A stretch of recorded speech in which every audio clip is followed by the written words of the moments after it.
ভগবান মহাদেব তার পরম প্রিয় ভক্ত লঙ্কেশ্বর রাবণকে বেঁচে থাকতে একটি অত্যন্ত গোপন রহস্যের কথা বলে গিয়েছিলেন।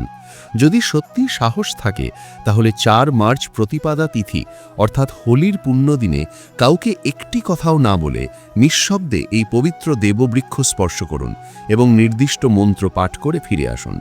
এই একটি কাজেই অভাবী মানুষের জীবনেও ধনসম্পদের ঢল নামতে পারে। এত প্রাচুর্য আসবে যে তা সামলানো কঠিন হয়ে পড়বে। জন্ম জন্মান্তর ধরে চলে আসা দারিদ্র্য মুহূর্তের মধ্যে দূর হয়ে যাবে। বিশ্বাস না হলে ৪ মার্চ হোলির দিন নিজেই একবার করে পরীক্ষা করে দেখুন। ভক্তরা, মনে রাখবেন, এই পবিত্র হোলির দিনটি বছরে মাত্র একবারই আসে, তাই এই বিশেষ সুযোগকে কাজে লাগান। আমাদের জীবনে অনেক সময় এমন পরিস্থিতি আসে যখন মনে হয় সব পথ বন্ধ হয়ে গেছে, কিন্তু ভগবানের কৃপা ও বিশ্বাসের শক্তি আমাদের সেই অন্ধকার থেকে আলোর পথে নিয়ে যেতে পারে। এই দেববৃক্ষগুলো সেই আলোর পথেরই একটি মাধ্যম। তাই শ্রদ্ধা ও ভক্তির সাথে এই উপায়গুলো পালন করুন এবং ভগবানের উপর আস্থা রাখুন। আপনার জীবনে যে কষ্টই থাকুক না কেন, ভগবান মহাদেব ও মা লক্ষ্মীর আশীর্বাদে সব বাধা দূর হয়ে যাবে এবং আপনার জীবন সুখ, সমৃদ্ধি ও শান্তিতে ভরে উঠবে। এই বিশ্বাস মনে রেখে এগিয়ে যান। আমাদের নিত্য কথা পরিবারের পক্ষ থেকে আপনাদের জন্য শুভকামনা রইল। হোলির এই পুণ্যতিথিতে আপনার ও আপনার পরিবারের জীবন আনন্দময় হয়ে উঠুক। ভগবান শিবের কৃপায় আপনার সংসারে সুখ, শান্তি ও সমৃদ্ধি বিরাজ করুক। মা লক্ষ্মীর আশীর্বাদে আপনার ঘরে ধনসম্পদের কোনো অভাব না হোক। প্রতিটি দিন যেন আপনার জীবনে নতুন আশা ও সম্ভাবনা নিয়ে আসে। আমাদের নিত্য কথা চ্যানেলে প্রতিদিন নতুন আধ্যাত্মিক তথ্য শেয়ার করা হয়, তাই চ্যানেলটি সাবস্ক্রাইব করে রাখুন যাতে কোনো ভিডিও মিস না হয়। ভক্তরা, আজকের এই বিশেষ ভিডিওতে আমরা এমন কিছু অলৌকিক দেববৃক্ষের কথা জানাবো যেগুলোতে হোলির পবিত্র দিনে স্বয়ং ভগবান নারায়ণ বিরাজ করেন। আনন্দের বিষয় হলো এই গাছগুলো আপনার বাড়ির আশেপাশেই সহজে খুঁজে পাওয়া যায়। এই দেববৃক্ষ সম্পর্কে স্বয়ং মহাদেব তার প্রিয় ভক্ত রাবণকে বলেছিলেন, যে ব্যক্তি সঠিক সময় শুভ মুহূর্তে যথা নিয়মে ৪ মার্চ হোলির দিন এই বৃক্ষ স্পর্শ করে নীরবে ফিরে আসবে, তার গৃহে স্বয়ং ভগবান বিষ্ণু অর্থাৎ নারায়ণের আশীর্বাদ বর্ষিত হবে। তার জীবনের দারিদ্র্য, দুঃখ ও যন্ত্রণা সব শেষ হয়ে যাবে। বহু জন্মের অভাব এক মুহূর্তে দূর হবে। ভাগ্য সপ্তম আকাশ ছুঁয়ে ফেলবে। যেখানেই যাবেন ধনসম্পদ আপনার পিছু নেবে। তাই আপনাদের কাছে একটাই ছোট্ট অনুরোধ, ভিডিওটি শেষ পর্যন্ত দেখুন, তবেই পূর্ণ উপকার পাবেন। যদি এই মূল্যবান ভিডিওটি মাঝপথে ছেড়ে দেন তাহলে জীবনে সাফল্য আসবে না এবং সারা বছর নানা সমস্যায় ভুগতে হবে। ভক্তরা, এই ভিডিওতে আমরা এমন কিছু বিশেষ গাছের কথা বলবো যেগুলো স্পর্শ করলেই আপনার দারিদ্র্য কেটে যাবে। হ্যাঁ বন্ধুরা, মা লক্ষ্মীর অসীম কৃপায় অদূর ভবিষ্যতে আপনার জীবনে সুখ ও সমৃদ্ধি ফিরে আসবে। ৪ মার্চ হোলির দিন আমি যে গাছগুলোর কথা বলছি সেগুলো যদি স্পর্শ করেন তাহলে আপনার দারিদ্র্য দূর হওয়া শুরু হবে। কারণ আমাদের পরম পূজনীয় গুরুজি তার সাম্প্রতিক বক্তব্যে বলেছেন, যদি সারা বছর পূজা পাঠ, টোটকা ও নানা উপায় করেও ক্লান্ত হয়ে পড়েন এবং সামান্যতম ফলও না পান, তাহলে এই বিশেষ ও অব্যর্থ উপায়টি একবার গ্রহণ করুন। এবছর ৪ মার্চ হোলিতে ৪৪ বছর পর এক বিরল গ্রহ নক্ষত্রের সংযোগ ঘটতে চলেছে। সাধু সন্তরাও বলছেন এই দিন আকাশ লাল হবে। আমরা যে গাছের কথা বলবো সেগুলো যদি সঠিক সময় ও শুভ মুহূর্তে নিয়ম মেনে স্পর্শ করেন তাহলে বিশ্বাস করুন, মাত্র কয়েক দিনের মধ্যেই আপনার জীবনে অর্থের বর্ষণ শুরু হবে। আপনার উন্নতিকে কেউ আর ঠেকাতে পারবে না। সব মনের ইচ্ছা পূরণ হবে। সুখ ও সমৃদ্ধিতে ভরপুর হয়ে উঠবে আপনার সংসার। ৪ মার্চ হোলির দিন এই দেববৃক্ষ স্পর্শ করলে ব্রহ্মা, বিষ্ণু ও মহেশ এই ৩ দেবতার একসাথে আশীর্বাদ লাভ করবেন। আজকের ভিডিওটি সম্পূর্ণ দেখলে আপনার জীবনের চলমান সমস্যাগুলি অবশ্যই দূর হবে। তাই নিজের কল্যাণের জন্য ভিডিওটি শেষ পর্যন্ত দেখুন। এই শুভ হোলির দিনে আপনার জীবন পাল্টে যেতে পারে। তো বন্ধুরা, এবার জেনে নেওয়া যাক ৪ মার্চ হোলির দিনে কোন কোন গাছ স্পর্শ করতে বলা হচ্ছে। তবে তার আগে আপনি যদি আমাদের নিত্য কথা ইউটিউব চ্যানেলে নতুন হয়ে থাকেন তাহলে এখনই ভিডিওটি লাইক করুন আর কমেন্ট বক্সে আপনার রাশি বা শুভ নাম অবশ্যই লিখে দিন। কারণ আমরা আপনার রাশি অনুযায়ী ভাগ্যের কথা বলি এবং সমস্যা থেকে মুক্তির সহজ উপায়ও জানাই। তাই দেরি না করে কমেন্টে আপনার রাশি লিখুন। চলুন ভক্তরা, আর দেরি না করে মূল বিষয়ে প্রবেশ করি। দেখুন, হিন্দু সংস্কৃতিতে অনেক প্রাচীন ও পৌরাণিক বিশ্বাসকে অত্যন্ত গুরুত্ব দেওয়া হয়। এমন অনেক গাছ আছে যেগুলোকে দেববৃক্ষ বলা হয় এবং অত্যন্ত মঙ্গলময় মনে করা হয়। প্রকৃতিতে এমন অনেক উদ্ভিদ রয়েছে যেগুলো জীবনের নানা সমস্যা দূর করতে সক্ষম বলে বিশ্বাস করা হয়। শুধু পূজার কাজে নয়, বহু গাছ ঔষধ হিসেবেও ব্যবহৃত হয় এবং বেদ পুরাণেও অনেক গাছের কথা উল্লেখ আছে। ভক্তরা, বলা হচ্ছে যদি 4 মার্চ হোলির দিন এই বিশেষ বৃক্ষগুলো স্পর্শ করেন তাহলে ভগবান বিষ্ণুর কৃপা লাভ করবেন এবং জীবনের সমস্ত দুঃখ কষ্ট ঘুচে যাবে। তবে একটি কথা স্পষ্ট করে বলা দরকার, আমাদের কাজ কেবল পথ দেখানো। মানবেন কি মানবেন না সেটা সম্পূর্ণ আপনার নিজের সিদ্ধান্ত, তবে বিশ্বাস রাখলে উপকার মিলবে বলেই মনে করা হয়। জ্যোতিষীয় মতানুযায়ী গুরুজির বক্তব্য হলো এই হোলির দিনে স্বয়ং ভগবান নারায়ণ এই বিশেষ গাছগুলোতে বিরাজ করবেন, যার কথা আমরা পরে বিস্তারিত বলবো। যদি আমাদের বলা নিয়ম মেনে বেশি যুক্তিতর্ক না করে শুধু স্পর্শ করে ফিরে আসেন তাহলে সঙ্গে সঙ্গেই ব্রহ্মা, বিষ্ণু ও মহেশ 3 দেবতার আশীর্বাদ লাভ হবে বলে জানানো হয়েছে। এবার চলুন 4 মার্চ হোলির তারিখ ও শুভ মুহূর্ত সম্পর্কে জেনে নেওয়া যাক, যাতে সঠিক সময়ে সেই দেববৃক্ষ স্পর্শ করা সম্ভব হয়। পঞ্জিকা অনুসারে এবছর হোলি পালিত হবে 4 মার্চ 2026 বুধবার। হোলিকা দহন হবে 3 মার্চ 2026 মঙ্গলবার রাতে। ফাল্গুন পূর্ণিমা তিথি শুরু হবে 2 মার্চ 2026 সন্ধ্যা 5টা 55 থেকে এবং শেষ হবে 3 মার্চ 2026 সন্ধ্যা 5টা 57 পর্যন্ত। হোলিকা দহনের সময় ভদ্রাকাল এড়িয়ে চলা জরুরি, কারণ ভদ্রাকালে হোলিকা দহন শুভ মনে করা হয় না। এবছর ভদ্রাকাল থাকবে 3 মার্চ দুপুর 3:30 থেকে সন্ধ্যা 6টা 47 পর্যন্ত। তাই হোলিকা দহনের শুভ সময় হবে সন্ধ্যা 6টা 47 পর থেকে। উল্লেখ্য যে এই গ্রহণ ভারত থেকে দৃশ্যমান হবে না, তাই সূতক কাল মান্য হবে না এবং নির্ভয়ে হোলি উদযাপন করা যাবে। পূর্ণিমার দিনে স্নান, দান এবং সত্যনারায়ণ ভগবানের পূজার বিশেষ মাহাত্ম্য রয়েছে। যারা ব্রত পালন করেন তারা 3 মার্চ চন্দ্রদেবকে অর্ঘ্য দেবেন এবং পরদিন স্নান ও দান করবেন। ভক্তরা, বলা হচ্ছে 4 মার্চ হোলির দিনে গাছ স্পর্শ করতে চাইলে দিনের যে কোনো সময় করা যাবে, এতে কোনো বাধা নেই। এবার আসি মূল প্রসঙ্গে, কোন কোন গাছ স্পর্শ করার কথা বলা হচ্ছে। হিন্দু ধর্মে দেবী মাতার নানা রূপের কথা বর্ণিত রয়েছে। অনেক জায়গায় বৃক্ষকেও দেবীর রূপ বলে মানা হয়। বিশেষত কিছু গাছকে দেবী বা শক্তির প্রতীক হিসেবে গণ্য করা হয়, যেমন মা কালীর রূপ হিসেবেও কিছু গাছকে ধরা হয়। হোলির দিনে এই বৃক্ষগুলো স্পর্শ করলে শত্রুদোষ, ঋণ দোষ ও দারিদ্র্য দূর হয় বলে প্রচলিত বিশ্বাস। হোলিকে ভগবান নারায়ণকে সন্তুষ্ট করার বিশেষ দিন বলা হয়। ধর্মশাস্ত্রে কিছু বৃক্ষকে দেববৃক্ষ বা দেবীর স্বরূপ বলা হয়েছে এবং বহু ভক্ত এগুলোর পূজা করেন। বৈজ্ঞানিক দৃষ্টিভঙ্গি থেকেও গাছের গুরুত্ব অতুলনীয়। গাছপালা আমাদের বিনামূল্যে অক্সিজেন দেয়, কার্বন ডাই অক্সাইড শোষণ করে এবং পরিবেশকে বিশুদ্ধ রাখে। বহু রোগের ওষুধও গাছের মধ্যে লুকিয়ে আছে। শ্রীকৃষ্ণ শ্রীমদ্ ভগবদ্গীতায় বলেছেন, বৃক্ষদের মধ্যে আমি পিপল বৃক্ষ। সে কারণে পিপল গাছকে বৃক্ষরাজ বলা হয়। পিপল গাছ দীর্ঘজীবী এবং পূজা পাঠে এর বিশেষ মহিমা রয়েছে বলে বিশ্বাস। এইভাবে 4 মার্চ হোলির দিনে যে বৃক্ষগুলো স্পর্শ করতে বলা হচ্ছে সেগুলো অত্যন্ত শুভ ও পবিত্র, কারণ ভগবান ভোলেনাথের নাম উচ্চারণ করলে তিনি দ্রুতই ভক্তের উপর প্রসন্ন হন।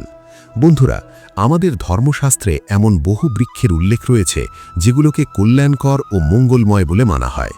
এই বৃক্ষগুলো শুধু পরিবেশের নয়, আমাদের জীবনের জন্যেও অত্যন্ত প্রয়োজনীয়। বিশেষত এই বৃক্ষগুলো স্পর্শ করলে জীবনের সব দুঃখ, কষ্ট, সমস্যা ও যন্ত্রণা দূর হয় বলে বিশ্বাস করা হয়। হোলির দিন 4 মার্চ এই বৃক্ষগুলোর শক্তি বহুগুণ বৃদ্ধি পায়। এই দিনে এক বিশেষ ঐশ্বরিক শক্তি পৃথিবীতে অবতরণ করে এবং প্রতিটি বস্তুতে প্রাণ ও চেতনার সঞ্চার হয়। যখন এই শক্তি সমগ্র ব্রহ্মাণ্ডে ছড়িয়ে পড়ে, তখন সব গাছপালা, জীবজন্তু ও স্থাবর জঙ্গম সবকিছুর মধ্যেই দিব্য শক্তি জেগে ওঠে। এই বিশেষ সময়ে দেবী স্বরূপ বলে মানা গাছপালা স্পর্শ করলে জীবনের সব দুঃখ, কষ্ট, রোগ ও সমস্যা দূর হয়ে যায়।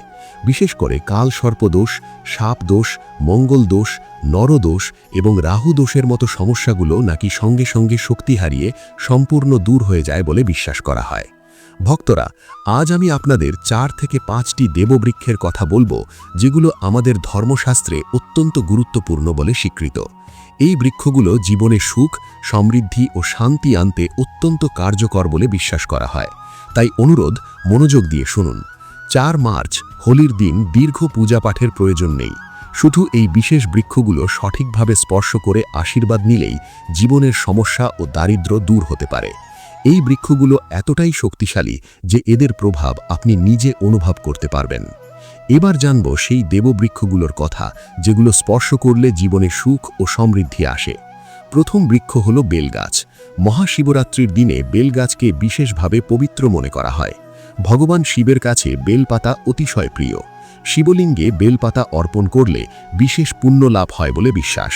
কথিত আছে বেলগাছ মা পার্বতীর ঘাম থেকে জন্ম নিয়েছে এবং স্কন্দপুরাণ অনুযায়ী এই বৃক্ষকে দেবীর সাক্ষাৎ রূপ মনে করা হয়, অর্থাৎ বেলগাছকে নবদুর্গার এক অবতার হিসেবে গণ্য করা হয়। স্কন্দপুরাণে বলা হয়েছে বেলগাছের শিকড়ে গিরিজা, কাণ্ডে মহেশ্বরী, শাখায় দক্ষিণায়নী, পাতায় মা পার্বতী, ফলে কাত্যায়নী, ফুলে গৌরী এবং সমগ্র গাছে লক্ষ্মী দেবীর বাস রয়েছে। মা পার্বতীর ঘাম থেকে জন্ম নেওয়ার কারণে এই গাছকে বহু দেবদেবীর একত্র রূপ হিসেবে গণ্য করা হয়, তাই ধর্মীয় দৃষ্টিতে এটি অপরিসীম গুরুত্বপূর্ণ। সন্ধ্যাবেলায় শিব মন্দির বা নবদুর্গা মন্দিরের পাশে বেলগাছের নিচে ঘিয়ের প্রদীপ জ্বাললে মানুষ ধনী, গুণবান ও পরাক্রমশালী হয় বলে বিশ্বাস করা হয়। এই গাছ স্পর্শ করলে সব মনোবাসনা পূর্ণ হয়। স্পর্শ করার আগে এই মন্ত্রটি উচ্চারণ করুন: দর্শনাং বিল্ববৃক্ষস্য পরম পাপনাশনম অঘোর পাপ সংহারাম। অর্থাৎ বেলগাছের দর্শন ও স্পর্শ মাত্রেই সব পাপ নাশ হয়। শিবকে অর্পিত একটি বেলপাতাই সব পাপ ধ্বংস করতে পারে। তাই 4 মার্চ হোলির দিনে বেলগাছ স্পর্শ করে নিজের মনোবাসনা জানিয়ে নিঃশব্দে ফিরে আসুন। এতে সব দুঃখ, কষ্ট ও পাপ দূর হয়ে ধনসম্পদ ও সুখ আসবে বলেই বিশ্বাস। বন্ধুরা, এবার দ্বিতীয় গাছটির কথা বলি, সেটি হলো শমী গাছ। শমী গাছকে আমাদের ধর্মশাস্ত্রে মা জগদম্বার স্বরূপ বলে পূজা করা হয়। বিশ্বাস করা হয় এই গাছে স্বয়ং মা জগদম্বা সর্বদা বিরাজ করেন। 4 মার্চ হোলির সন্ধ্যায় শমী গাছের নিচে ধূপ ও প্রদীপ জ্বাললে সব দুঃখ কষ্ট দূর হয় বলে মানা হয়। এছাড়া শমী গাছের শিকড়ে সিঁদুর অর্পণ করলে সুস্বাস্থ্য লাভ হয় বলে বিশ্বাস। যদি আপনার পরিবারে কেউ দীর্ঘদিন ধরে অসুস্থ থাকেন, তাহলে তার শরীর থেকে 7 বার সিঁদুর ঘুরিয়ে নিয়ে শমী গাছের শিকড়ে অর্পণ করুন। এতে রোগ দ্রুত সেরে যায় বলে প্রচলিত বিশ্বাস রয়েছে। অসুখ থেকে মুক্তি পেতে ও সুস্থ থাকতে শমী গাছের শিকড়ে সিঁদুর দেওয়া উপকারী বলে মনে করা হয়। 4 মার্চ হোলির দিনে শমী গাছ স্পর্শ করে মনোবাসনা জানান। বিশ্বাস করা হয় এতে মনের ইচ্ছা পূরণ হয় এবং দারিদ্র্য দূর হয়। ভিডিওটি লাইক করুন।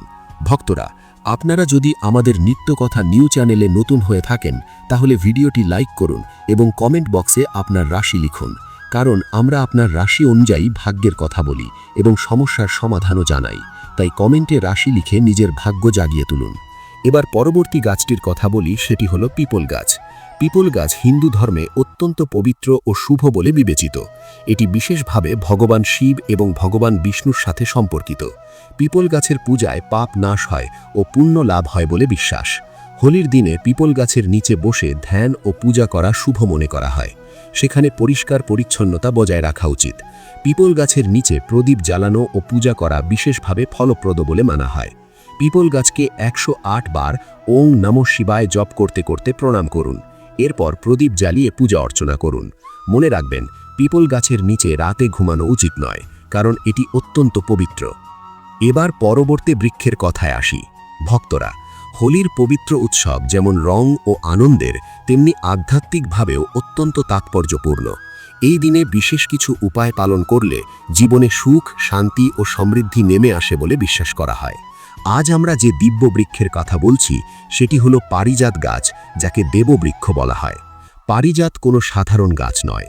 কথিত আছে সমুদ্র মন্থনের সময় এই গাছের উৎপত্তি হয়েছিল। দেবরাজ ইন্দ্র নিজে এটিকে নন্দন কাননে স্থাপন করেছিলেন। পরে ভগবান শ্রীকৃষ্ণ এই বৃক্ষটি পৃথিবীতে নিয়ে আসেন যাতে মানুষ এর সুফল পেতে পারে। এই বৃক্ষকে মা লক্ষ্মীর প্রতীক মনে করা হয়, কারণ মা লক্ষ্মীও সমুদ্র মন্থন থেকেই আবির্ভূত হয়েছিলেন। তাই এই গাছের পূজায় মা লক্ষ্মীর কৃপা লাভ হয় এবং জীবনে সুখ ও সমৃদ্ধি আসে বলে বিশ্বাস করা হয়। হোলির দিন পারিজাত গাছ স্পর্শ করা ও পূজা করা অত্যন্ত শুভ। যদি শরীরে ক্লান্তি, ব্যথা বা শক্তির অভাব অনুভব করেন অথবা ব্রত পালনের সময় দুর্বলতা অনুভব করেন, তাহলে সন্ধ্যাবেলায় পারিজাত গাছ স্পর্শ করলে সব সমস্যা কেটে যায় বলে প্রচলিত বিশ্বাস রয়েছে। এই গাছকে ইতিবাচক শক্তির আধার বলা হয় এবং স্পর্শ করলে শরীরে নতুন শক্তির সঞ্চার হয় বলে মনে করা হয়। এই শুভ দিনে পারিজাত গাছের কাছে গিয়ে ভক্তিভরে প্রণাম করুন। সম্ভব হলে শিকড়ে সামান্য সিঁদুর দিন এবং ঘিয়ের প্রদীপ জ্বালান। এতে এই বৃক্ষের ঐশ্বরিক শক্তি আপনার জীবনে প্রবাহিত হবে এবং মনোবাসনা পূর্ণ হতে শুরু করবে। হোলির সময় এই বিশেষ প্রার্থনাটি করুন। হে পারিজাত বৃক্ষ, আপনি স্বয়ং দেবী লক্ষ্মীর রূপ, আমাদের সমস্ত দুঃখ কষ্ট দূর করুন। আমাদের গৃহে মা লক্ষ্মীর আগমন হোক, পিতৃদোষ, গৃহদোষ এবং লক্ষ্মী দোষ নাশ হোক। আমাদের জীবনে সমৃদ্ধি ও সুখের বর্ষণ করুন। এই প্রার্থনায় মনোবল বৃদ্ধি পাবে এবং পারিজাত বৃক্ষের কৃপায় জীবনের বাধা বিপত্তি দূর হতে শুরু করবে। যদি আর্থিক সমস্যা থাকে, অর্থের আগমন কমে যায় বা অকারণে অর্থ বেরিয়ে যায়, তাহলে পারিজাতের 5টি ফুল সংগ্রহ করে ভালোভাবে শুকিয়ে হলুদ কাপড়ে বেঁধে তিজোরি বা আলমারিতে রাখুন। এই উপায়টি বিশেষত মঙ্গলবার বা হোলির দিন করা হয়। এতে ঘরে ধনসম্পদ বৃদ্ধি পায় এবং আর্থিক অবস্থা মজবুত হয়। যদি দ্রুত ধনী হতে চান, কোনো অপূর্ণ ইচ্ছা পূরণ করতে চান বা জীবনের সফলতা ও সমৃদ্ধি চান, তাহলে পারিজাত বৃক্ষের পাশাপাশি বট বৃক্ষ ও আম গাছও স্পর্শ করুন। এই 3টি বৃক্ষ একসাথে স্পর্শ করলে প্রবল ইতিবাচক শক্তির সৃষ্টি হয়, যা জীবনের বাধা দূর করতে সহায়ক হয়। 4 মার্চ হোলির দিন এই উপায়গুলো পালন করলে জীবনের কষ্ট দূর হয়ে সৌভাগ্য বৃদ্ধি পাবে। শ্রদ্ধা ও বিশ্বাসের সাথে পালন করলে জীবনে শুভ পরিবর্তন আসতে পারে। ভক্তবৃন্দ, হোলির পবিত্র উৎসব শুধু রঙের উৎসব নয়, এটি আধ্যাত্মিক দিক থেকেও অত্যন্ত গুরুত্বপূর্ণ। এই দিনে বিশেষ সাধনা ও উপায় পালন করলে জীবনে সুখ, সমৃদ্ধি, শান্তি ও ইতিবাচক শক্তি লাভ হয়। এরকম একটি শুভ উপায় হল বটবৃক্ষের পূজা। বটবৃক্ষ হিন্দু ধর্মে দেববৃক্ষ হিসেবে মান্যতা পেয়েছে। বিশেষত নারীদের জন্য এটি অত্যন্ত পূজনীয় ও শুভ ফলদায়ক। বটবৃক্ষকে শিব ও পার্বতীর সম্মিলিত রূপ মনে করা হয়। এই বৃক্ষের নিচে সাধনা করলে দীর্ঘায়ু, সন্তান সুখ, দাম্পত্য সুখ এবং জীবনে উন্নতি লাভ হয় বলে বিশ্বাস করা হয়। বিশেষত নারীরা এই বৃক্ষের পূজা করে অখণ্ড সৌভাগ্যের আশীর্বাদ পেতে পারেন। এমনও বিশ্বাস করা হয় যে এই বৃক্ষে ত্রিদেব, ব্রহ্মা, বিষ্ণু ও মহেশ্বর 3 জনই বাস করেন। হোলির দিন সকালে স্নান করে পরিষ্কার পোশাক পরে বট বৃক্ষের কাছে যান। ভক্তিভরে প্রণাম করুন এবং ভগবান শিব ও পার্বতীর ধ্যান করুন। শিকড়ে দুধ ও জল অর্পণ করুন। এতে জীবনে সুখ সমৃদ্ধি আসে এবং আর্থিক সমস্যার নিরসন হয় বলে বিশ্বাস করা হয়। এরপর বটবৃক্ষের চারপাশে পরিক্রমা করুন এবং ওম নমঃ শিবায় জপ করতে থাকুন। ভক্তিভরে পূজা করলে মনোবাসনা পূর্ণ হয় এবং জীবনের নানা সমস্যা ধীরে ধীরে দূর হতে শুরু করে বলে মানা হয়। এরপর বটবৃক্ষের নিচে প্রদীপ জ্বালিয়ে ভগবান শিবের কাছে প্রার্থনা করুন। সম্ভব হলে কিছুক্ষণ ধ্যান করুন। এতে মানসিক শান্তি ও আত্মিক শক্তি বৃদ্ধি পায়। বটের ডাল ও পাতা স্পর্শ করে প্রণাম করাও অত্যন্ত শুভ, কারণ এটি জীবন ও সমৃদ্ধির প্রতীক। বটের পাতা ভগবান শিবের অতি প্রিয়, তাই সেই পাতা শিবলিঙ্গে অর্পণ করলে ভগবান শিব প্রসন্ন হন এবং ভক্তের উপর বিশেষ কৃপা বর্ষণ করেন। যদি জীবনে কোনো সমস্যা থাকে, পারিবারিক কলহ, আর্থিক সংকট বা সন্তান নিয়ে দুশ্চিন্তা, তাহলে হোলির দিন বটবৃক্ষের পূজা বিশেষ ফলদায়ক বলে বিশ্বাস করা হয়। ভক্তি ও শ্রদ্ধার সাথে পূজা করলে গৃহে সুখ শান্তি ফিরে আসে এবং নেতিবাচক শক্তি দূর হয় বলে মানা হয়। এবার আসি আম গাছের বিশেষ উপায়ের কথায়। আম গাছ হিন্দু ধর্মে অত্যন্ত পবিত্র ও শুভ বলে গণ্য। বহু ধর্মগ্রন্থে এর আধ্যাত্মিক গুরুত্বের কথা বর্ণিত রয়েছে। আম পাতা পূজা পার্বণে ব্যবহৃত হয় এবং ভগবান শিবের পূজায় এর বিশেষ উল্লেখ রয়েছে।